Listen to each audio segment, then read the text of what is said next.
Calcium குறைபாடுங்கிறது ஒரு பெரிய பிரச்சனையாக இருக்குது. இப்போ எல்லாருக்குமே வந்துட்டு கால்சியம் குறைபாடு அதிகமாக பாதிக்கப்படுறாங்க. இது என்ன காரணத்தினால உருவாகுது மற்றும் இதுக்கு என்ன மாதிரியான தீர்வுகள் நம்ம ஆதியகத்தில் ஹெல்த் கேரில் கொடுக்குறோங்கிறத பற்றி பார்க்கலாம். கால்சியம் குறைபாடு அப்படின்னாலே ஃபஸ்ட்டு வந்து நம்ம மூட்டு வலி தான் அப்படின்னு சொல்லுவோம்.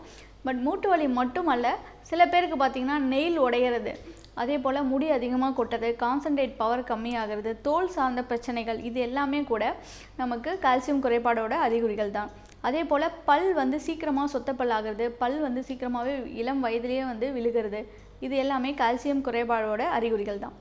நமக்கு வந்து ஆண்களை விட பெண்கள் தான் அதிகமாக கால்சியம் குறைபாடுனால பாதிக்கப்படுறாங்க. இந்த குறைபாடு இருக்கும் போது ஜாயிண்ட் பெயின், மசில் பெயின் எல்லாமே இருக்கும். கான்சியஸ் வந்து மிஸ் ஆகும். இன்னும் சொல்ல போனால் இது கூடவே சேர்த்து வைட்டமின் டி டெஃபிஷியன்சி அவங்களுக்கு இருக்கும். வைட்டமின் டி டெஃபிஷியன்சி அப்படிங்கிறது பார்த்திங்கன்னா உடம்புல ஆல்ரெடி எப்போவுமே டயர்டாக இருக்கிறது அவங்க ஃபீல் பண்ணுவாங்க. மூட் ஸ்விங் இருக்கும். அதே போல் தலைமுடி கொட்டுற பிரச்சனைகள் இருக்கும். எமோஷனலாக ரொம்ப டிஸ்டர்பன்ஸாக இருப்பாங்க, சரியாக தூங்க மாட்டாங்க நைட்டில், இந்த மாதிரி இஷ்யூஸ்லாம் இருக்கும். ஸோ வைட்டமின் டி மற்றும் கால்சியம் டெஃபிஷியன்சி இதனால் வந்து எலும்புகள் சார்ந்த பிரச்சனைகள் கண்டிப்பாக வரும். இதை தான் நம்ம வந்து ஆஸ்டியோபோரோசிஸ் அப்படின்னு நம்ம சொல்கிறோம். எலும்பு தேய்மானங்கள், அதாவது போன்லாம் ரொம்ப வீக்காகிட்டே இருக்கும், அதனால் வந்து வெயிட்லெஸ் போன்ஸ் அப்படின்னு நம்ம சொல்லுவோம். இதனால் வந்து கான்சன்ட்ரேட் மிஸ் ஆகும். அதுபோல் எலும்புகள் சார்ந்த பிரச்சனைகள் எல்லாமே வரும் அவங்களுக்கு.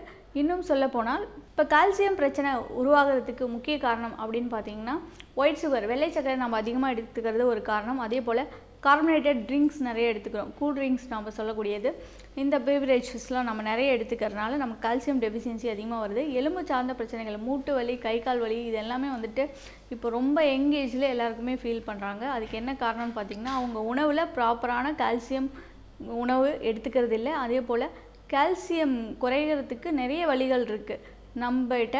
அந்த ஒயிட் சுகர் போன்ற உணவுகளாகட்டும் அல்லது கார்பனேட்டட் ட்ரிங்க்ஸ் இதெல்லாம் தொடர்ந்து எடுத்துகிட்டே இருந்தால் அவங்களுக்கு கால்சியம் குறைபாடு கண்டிப்பாக வரும்.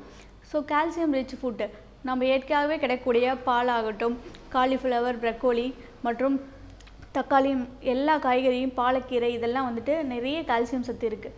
ஸோ இந்த மாதிரியான உணவுகள் நம்ம எடுத்துக்கலாம்.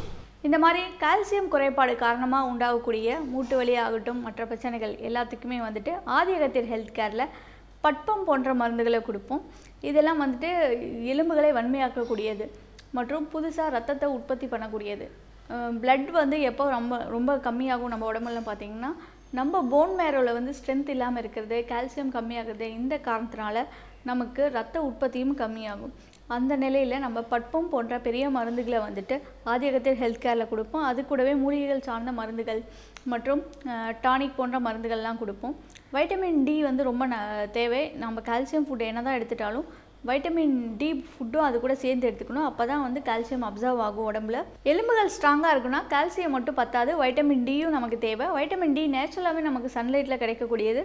சன்லைட்டில் காலையில் வந்துட்டு காலை ஒரு 8 மணிலேருந்து 10 மணிக்குள்ளே இந்த நேரத்தில் நீங்கள் ஒரு 20 நிமிடம் வந்து வெயிலில் நிற்கலாம். உங்களுக்கு நல்ல ஒரு சன்லைட் கிடைக்கும். அதே போல் மாலை நேரத்தில் ஒரு 4லேருந்து 5 மணி இந்த நேரத்தில் வந்து வெயிலில் நிற்கலாம். எப்போவுமே மாலை வெயில் தான் நமக்கு உடம்புக்கு ரொம்ப சிறந்தது.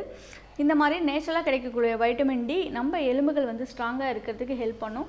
ஸோ வைட்டமின் டி மற்றும் கால்சியம் இருக்கக்கூடிய உணவுகள், மருந்துகள் மூலமாக நம்மளோட எலும்புகளை நம்ம வன்மையாக வச்சுக்கலாம். தினமும் நம்ம நல்லெண்ணெய் பயன்படுத்திக்கலாம். 1 ஸ்பூன் வீதம் நல்லெண்ணெய் வந்து நம்ம சாப்பாட்டிலே பயன்படுத்திக்கிறது மூலம் நமக்கு கால்சியம் நிறையவே உடம்புல கிடைக்கும்.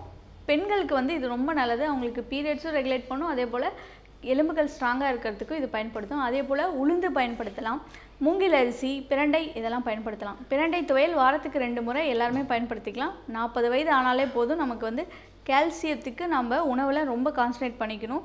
அதே போல் ராகிலையும் நிறைய கால்சியம் இருக்குது. இந்த மாதிரியான உணவுகள்லாம் நீங்கள் அதிகமாக எடுத்துக்கும் போது உங்களுக்கு கால்சியம் குறைபாடு வராமல் இருக்கும்.